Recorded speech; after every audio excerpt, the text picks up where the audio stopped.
Christmas. Single na naman tayo. Mag-isa na naman tayo, guys. But anyway, guys, yung dati kong amo, yung dati kong boss, no? Yung dati kong boss sa Hong Kong, nag-message siya sa akin kung natanggap ko na daw yung sinend nila, yung mail nila. Sabi ko, wala naman akong natatanggap. Kaya pala niya hiningi yung address ko dito is because may sisend siya na parcel. So sabi niya sa akin, please check your mail kasi meron kaming isinend para sa iyo for Christmas. Nagugulat ako, so I just say thank you. So napunta ako dun sa bachinet ko, pag open ko nung meron akong pick up na na parcel sa post office. So yun, pupunta din dapat ako talaga ng malapit sa may Bolger Street kasi kailangan kong pick upin yung binigay ng kaibigan ko na malunggay. So, alam mo naman, di ba, pinakita ko, ayaw ko kung makikita nyo na by this week, I think, lalabas na yung video ko regarding dun sa malunggay, kung paano, ano yung ginagawa ko dun sa malunggay. So, yun, makikita nyo yun.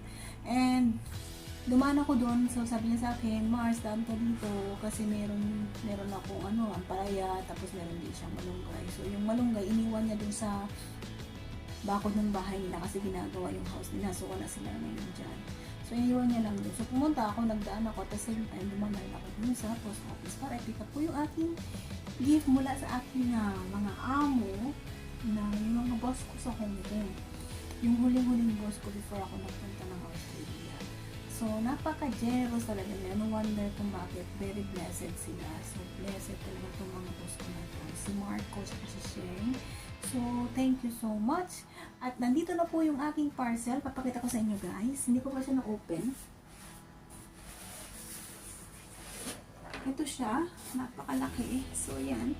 So, I think it is for, kasi nakalagay dito, urban plant growers. Ito yung nakalagay. Tsaka sabi niya sa akin, wala daw talaga itong hindi niya nilagyan ito ng mark, which is talaga nilagyan niya lang ng pangalan, yung pangalan ko nandito, yung address, tapos yun, ito, bubuksan natin mga guys kung ano naman ito. So very excited ako kasi alam niya din na mahilig akong magtanim. So tara na, tingnan na natin. Nga mga guys, so bubuksan na natin ito. So urban plant growers, can you imagine? Bait talaga ni Marco tsaka ni Sheng. Wala akong masabi. Napaka-generous na mga amo. Sila talaga yung the best na napaka-generous na amo ko. Na naging boss ko talaga sa Hong Kong. Lahat naman ng mga naging boss ko, mababait lahat sila sa akin. Sobra. Pero itong mga amo ko na to, sina Sheng talaga, as in, grabe sila very giver talaga sila. So, this one is 100% recycled cardboard. So, yun, titingnan na natin kung ano ito. Open natin siya mga guys. Okay. Here we go. Limitan natin ang so, ito na. I'm very excited kung ano ito.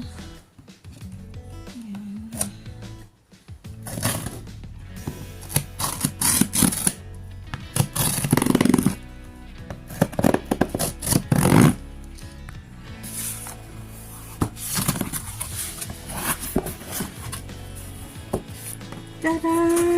Wow! Look at that!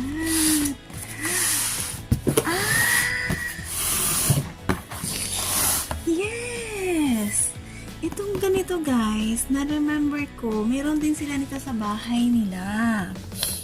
Tapos ito, kahit nasa loob to ng bahay lang, at makakapag-plant ka, at yung mga ito, mag-grow siya kahit nasa loob lang ng bahay.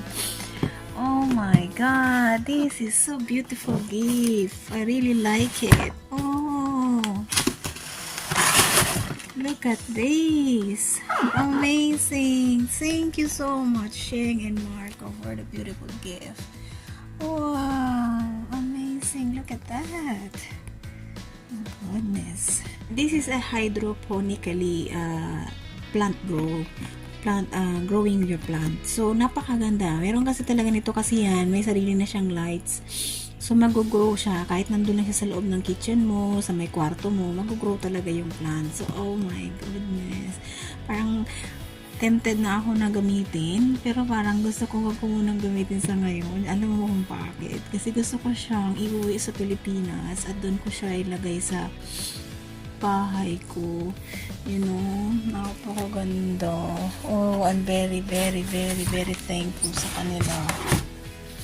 I remember nito kasi noon, nung nandun ako sa kanila, sa house nila, meron sila niyan. Kaya pagka meron kailangan kaming basil, may kailangan kami ng mga kung ano-ano, yung kailangan namin ng mga kung sa pagluluto, nandyan na, ready na siya agad.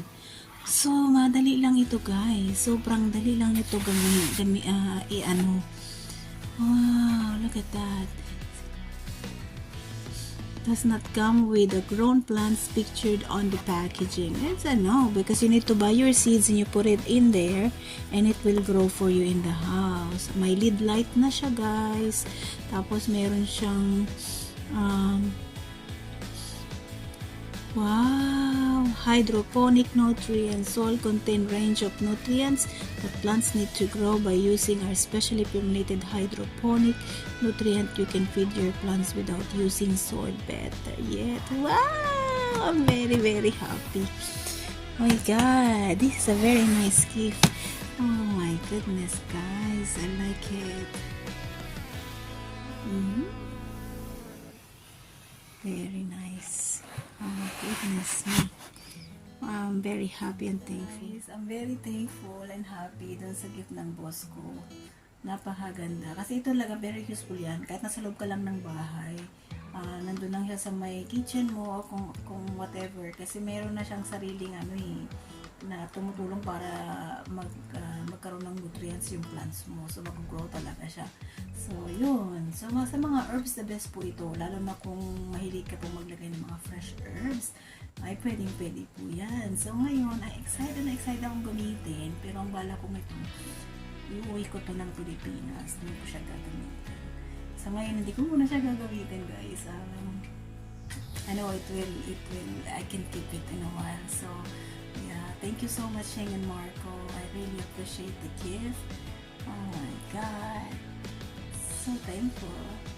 Yeah, naganito na lang mga guys ulit. So, I'm very honored and thankful kasi may mga boss talaga ako na talagang super po na sila, very generous. And siguro dahil din po kung paano tayo magtrabaho. So, when I work kasi wala akong naging boss doon na yung sinabi nila na they treated badly or whatever. Wala po. Kasi I give my 120% po na effort pag nag-work po talaga ako. So, hindi po ako yung tipong tao na okay lang yan or I will just do it like this. Yung parang nasa medi ka lang, no. I want to make sure po na whatever amount of money they pay on me is worth it po. Ganun po ako magtrabaho kahit po saan. Dala ko po yun hanggang ngayon kahit nandito po ako sa Australia. The same thing. I do my very best to do my job very well. Yun po. Kaya siguro being lang po, rewarded talaga. Nare-reward tayo ng mga ganitong mga bagay. So yun. Maraming salamat mga guys. And I hope na gustuhan niyo po yung aking vlog today. So see you for next time. Bye.